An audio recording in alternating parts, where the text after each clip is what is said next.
Selamat malam, nama saya Grandi William Lewipika. Pada kesempatan kali ini saya akan mereview sedikit film dari The King's Speech. Mungkin bisa dilihat beberapa kali. Dan kisah ini juga melatar belakangi pada saat masa Perang Dunia Kedua, yang dimana terdapat seorang pangeran yang bisa disebut dan dikenal sebagai Pangeran Albert, atau yang setelah kita tahu bahwa dia adalah raja dari kerajaan Inggris pada saat itu, George VI. Lalu yang dimana sebuah kerajaan memiliki sebuah pangeran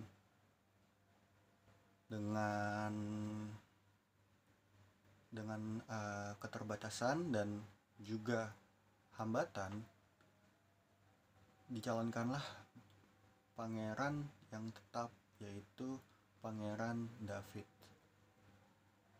Karena satu alasan tertentu, Pangeran David mempunyai hubungan terlarang kepada seorang wanita, yang membuat pihak kerajaan menolak dan tidak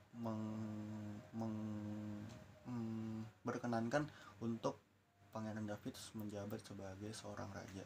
Lalu terpilihlah Pangeran Albert, yang dimana dia mempunyai keterbatasan dan kekurangan, yaitu gagap, dimana seorang pemimpin itu harus memiliki jiwa dan cara berkomunikasi yang baik, sehingga bisa melihat dan mendengar, berbicara kepada rakyat-rakyatnya untuk mengayomi, untuk memimpin. Tapi di sini tidak dimiliki oleh seorang George VI. Lalu setelah itu dibawalah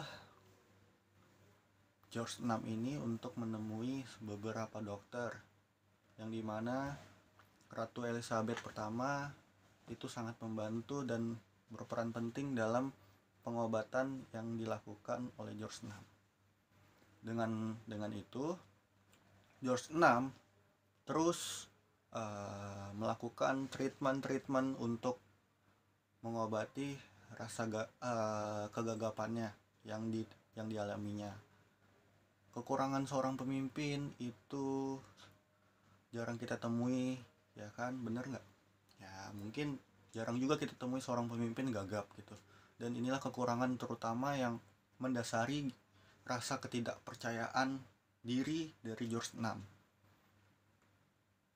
Banyak hal yang mungkin mendasari hal ini gitu, yang dimana seseorang dari kecil, apa yang dialami, apa yang dia rasakan, apa yang dia lihat, itulah yang akan terbentuk, dan itu akan dibawa sampai dia dewasa nanti gitu. Jadi bisa dilihat dari psikis mental anak usia dini, itulah yang akan dibawa dia hingga dewasa nanti, yang dimana obat-obatan,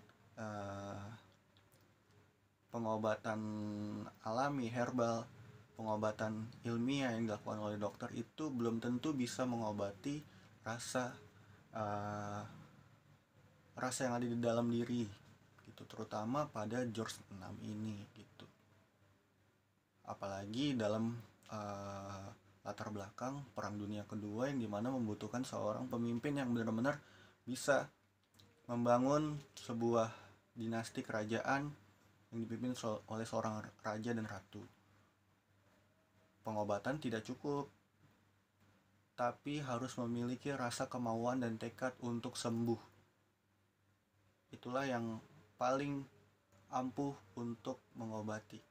Dan setelah itu bisa dilihat bahwa